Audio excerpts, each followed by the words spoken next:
So what we're going to be talking about, this is basically to tell you what kind of results you're going to get from the different mods you can make to your Maximus. And I'm just going by the experiences with my gun with a BNM breech. Because of the difference in the transfer port, if you're running a stock gun and you do these mods, it's probably going to be a little different. But I did all these mods together, so these are just the results I got by running different hammer springs and different tensions on a power adjuster. But like I said, if you have a stock gun and you modify your valve with a Marauder poppet, a smaller Marauder poppet, a light valve spring, these are typical of the results that you're going to get. First off, the stock hammer spring in the gun is going to be too much spring. It's going to be way too much spring if you don't have a power adjuster. And when I say power adjuster, I mean these type power adjusters here actually pull back and can take tension off the spring and make the spring less tense than a homemade power adjuster.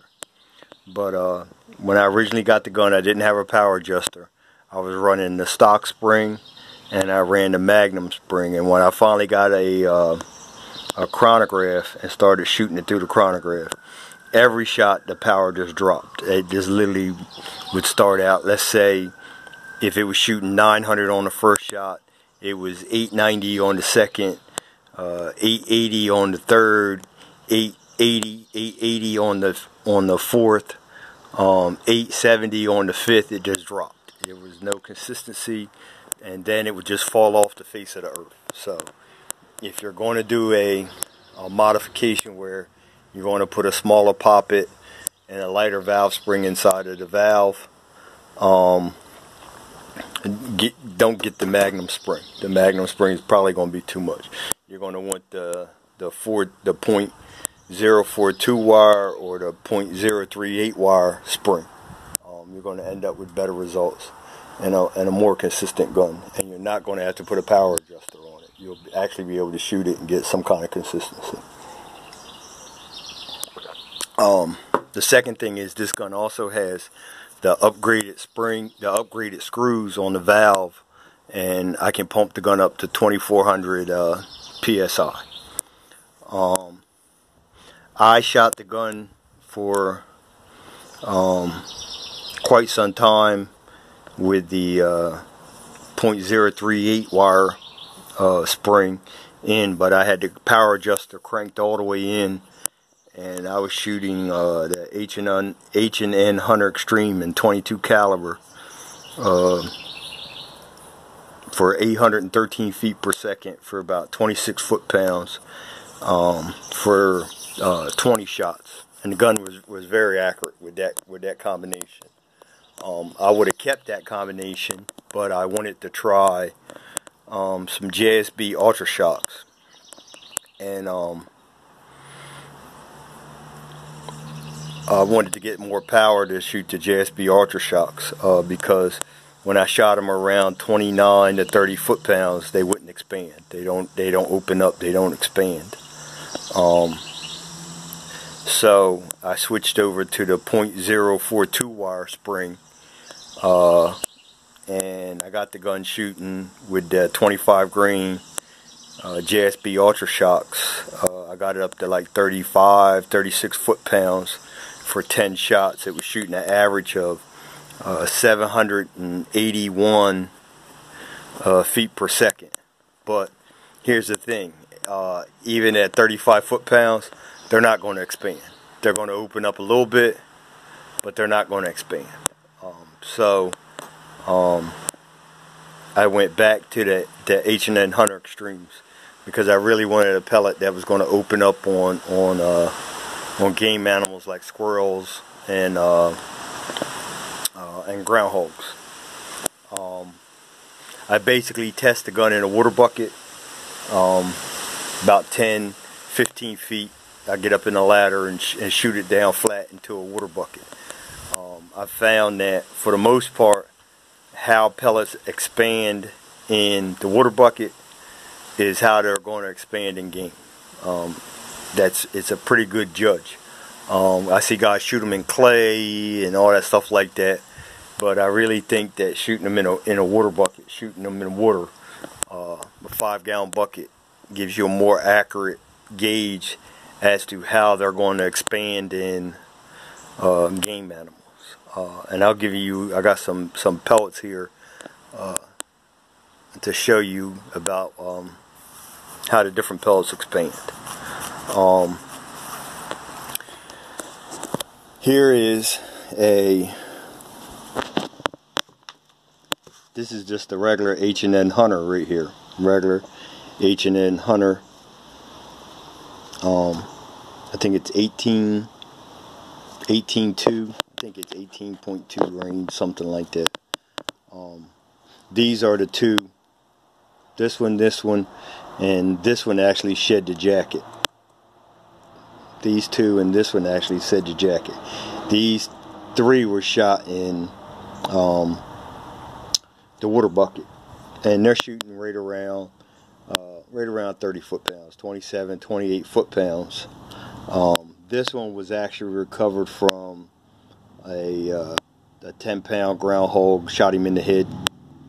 It basically penetrated from one side of the skull to the other.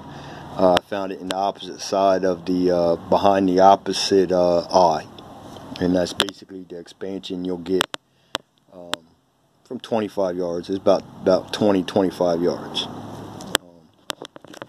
This is the H&N Hunter Extreme. This is 18.52 grains. This one was shot in a water bucket at approximately 30 foot-pounds. This one was shot in a water bucket at about 30 foot-pounds. This one I pulled out of a groundhog. I shot about, I think this one was about 20 yards. I shot this groundhog about 20 yards. Hit him in the head. I also have another one that expanded a little bit more. It was a larger groundhog. This was a younger groundhog, softer groundhog. I have another one I shot. I shot him about 20 yards in the head. About the same expansion. They both expanded about the same. I think the other one expanded a little bit more. This is a Shinko Ultra Shock 16.6 grain. This is how they expand in the water bucket.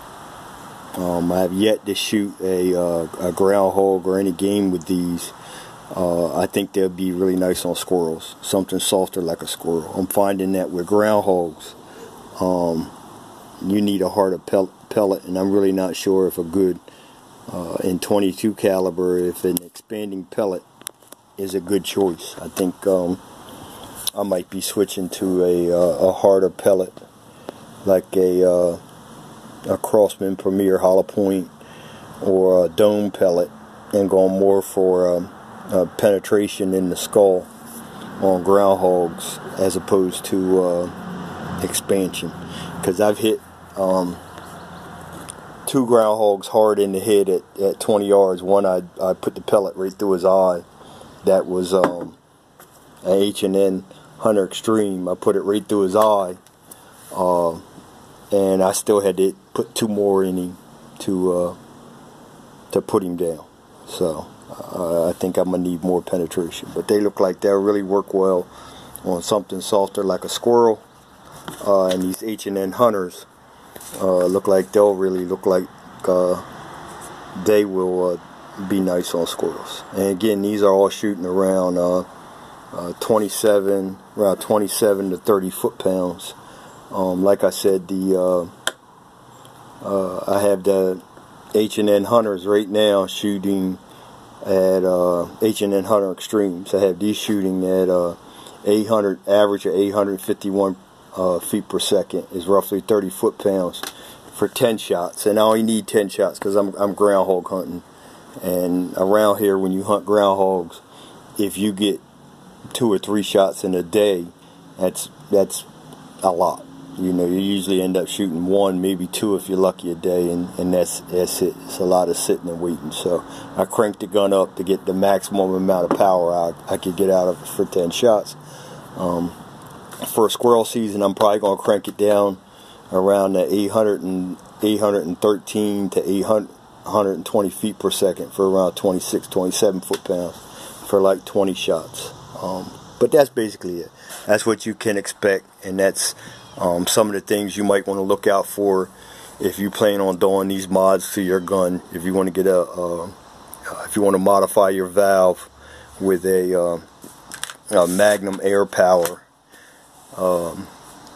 Marauder poppet, and a light valve spring, or if you want to make your own, like if you want to buy your own poppet, you ain't got to get it from, I'm not trouting this company, it's just where I got my stuff from. If you want to modify your valve with a smaller poppet, or you want to grind your poppet down and use a lighter spring inside your valve or something like that, I'm just telling you that you're probably going to find out that your stock spring or your Magnum spring is going to be too much. It's going to be too much spring for the gun, and the gun's going to shoot erratic. It's going to shoot erratic because the power is going to be just constantly dumping. It's going to be dumping too much air, and it's not going to have a clean shot stream. So you might want to invest in getting a lighter. You might want to invest in getting a lighter hammer spring inside your gun, like a 0.2 wire or a 3/8 wire spring, or in actuality, I think if you could find something in between the 3/8 and the 4.2, it would be perfect. If you could find a spring in between those two, it would be perfect. But that's it. Just some things for you to think about if you're going to modify your Maximus, if you want to get more power out of it, and what you can expect. I really think that unless you do something radical, other than the valve and put more pressure in the gun, you're not going to get too much more than between 30 to 35 foot-pounds. You're going to have to start doing a lot of playing with the transfer port and things like that to get more power out of it, to get it higher than 35 foot-pounds. For, like I said, for 10 shots. If you just want to go out and shoot 2 or 3 shots, then I think you can get it up around 40 foot-pounds. Maybe you can get it around 40 foot-pounds if you only want to shoot 2 or 3 shots. But as it sits right now, and the best I got out of mine was 35 foot-pounds with a stock BNM breech, and the modifications I noted while talking in this video. So that's just something you can expect. And the gun shoots basically right now at 50 yards. It'll probably shoot a quarter-size group, maybe a little bit smaller if I'm shooting it out of the if I'm hand loading it. I'm not shooting out of magazines, but I can get about a quarter at 50 yards. And maybe a little bit later I'll shoot a couple groups like that. I shoot a couple 50-yard groups. As you can see, I can shoot to 50. If you see way back there where that tree is, there's a tree back there with a little blue bottle. That's about 50 yards, and then over here by these trash cans over here is about 75 yards.